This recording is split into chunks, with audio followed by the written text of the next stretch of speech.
Good morning, everyone. Happy Wednesday. All right. So today we're going to be doing some classwork on Google Slides based on the reading from Monday, chapters 3, 4, and 5. So when you open up, after you're watching the video, you're going to open up the Google Slides and you're going to take a look at the different slides over here. So the first slide tells you the directions. It says, using the text, answer the following question using races to organize your writing. Okay, if you don't remember, races means restate the question, answer all parts of the question, cite your evidence from the text, explain your evidence, and sum it up. Okay, remember, races is just a way to organize your writing to make sure that you answer all parts of the question and use evidence to explain. Okay, so we did something similar to this last week on Wednesday, but the question is just different for today. So the question is, choose one character from chapter 5, okay? Not chapter 3, not chapter 4. You're going to choose one character from chapter 5. How do you think your character feels when he or she hears about Willy Wonka's golden ticket contest? Be sure to include evidence based on your character's actions and dialogue. If you remember, actions means based on what they do, dialogue means based on what they say. All right. Before I go ahead and show you my example for today, I just want to review making inferences. So good readers make inferences by using clues from the text and the story and their own background knowledge to figure out something that goes beyond the author's words. Okay. So you're taking your clues from the text, you're using what you already know, and you're going to infer. And in this case, today we're going to be inferring the character, how the character feels. All right, so I'm going to go ahead and go to the third slide. All right, I left some boxes over here for you to remember. Just a reminder, actions means what a character does, and dialogue means what a character says. I also left some sentence starters for you guys for races if you need help organizing your explanation. All right, so your R, there's no sentence starter there for R and A because that part you're going to get from the question and what your answer is. So in the question, you'll in your explanation, you'll restate your question. In your explanation, you're going to answer, and your answer is going to be the feeling you choose. For C, for cite your evidence, there's a few sentence starters. For E, there's a few sentence starters, and for S, there's a few sentence starters. Now I'm going to go ahead and zoom in. If you don't remember, the zoom button is over here. I'm going to zoom into 100% just so we can see this a little bit better. All right, so again, the question's up here. You're going to choose one character from chapter 5. Then you're going to ask yourself, how does your character feel when he or she hears about Willy Wonka's golden ticket contest?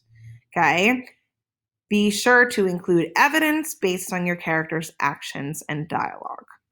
So the best way I can show you what to do is to do one by for myself. Okay. So where it said add name here, I put my name.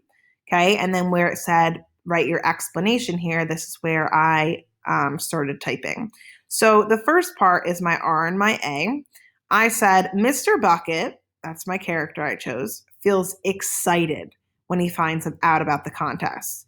So if you guys will notice, I took mine from the end of chapter 4. You guys will be doing yours from chapter 5. Okay, I chose something from chapter 4 just so I can give you guys an example and so that I wouldn't take away any examples for you guys to use. So I said, here's my R and my A, my restate the question and my answer. Mr. Bucket feels excited when he finds out about the contest. Now I'm going to go ahead and do my C. So I'm going to cite my evidence. On page 15, the text says, just then, Mr. Bucket, Charlie's father, came into the room. He was home from the toothpaste factory and he was waving an evening newspaper. Have you heard the news? He cried. So that's my evidence. Okay. I took something that he does, which is he waves around the newspaper when he comes home. And I took something that he says. He says, have you heard the news? He cried. So now my next piece is the E. I need to explain my evidence. Okay. I need to explain how this proves that he's excited.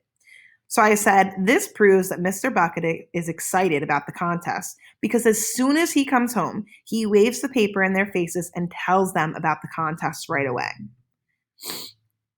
Now, in the end, I'm going to sum it up, my S. Now you can see why Mr. Bucket feels excited about the contest. All right, so that would be my R, my A, my C, my E, and my S all put together. Okay, I am explaining how my character that I chose feels when he hears about the contest. And I used evidence from the text. I used actually his actions, what he does, right? He waves the newspaper around, and also what he says, because he said he heard the news. Once you're done with your explanation, you're going to find someone else's explanation. Okay, so maybe someone else's explanation is here. You're going to then write a response to a friend. Okay, if we're going back to the directions, number 2 says, when you are finished, use the second column to respond to a classmate's response. Do you agree or disagree with them? Why? Do you have something to add on? So again, I'm using Miss Peters as an example. So I wrote Miss Peters' name in here, and this is her response to my explanation. Here's an example. I agree with Miss Mielko because when he says, have you heard the news? He cried with excitement, and that shows that he's excited about the contest. So again, your response can be just as simple as agreeing or disagreeing, but you need to explain why. Also, if you want to add on to someone's explanation, you can do that as well. All right, guys, there's plenty of open spaces for you guys to write in. So please make sure that you choose a box. You add your name here, you write your explanation here, and then you add your name to a friend that you want to respond to, and you respond in this column as well. All right, guys. Again, there's some reminders over here about what actions and dialogue means. In this yellow box here, there's some sentence starters if you want help organizing your paragraph. Okay. And again, if you forget what making an inference is, that is on the second slide. And again, if you need those directions, you can always just go back to the first slide. Okay, I'm going to go ahead and zoom back out. Please let me know if you need any help at all. My Google Meet today will be from 10:30 to 11. You can email me at any time, or you can always leave a comment. All right, guys, I hope you guys enjoy the rest of your day. Bye.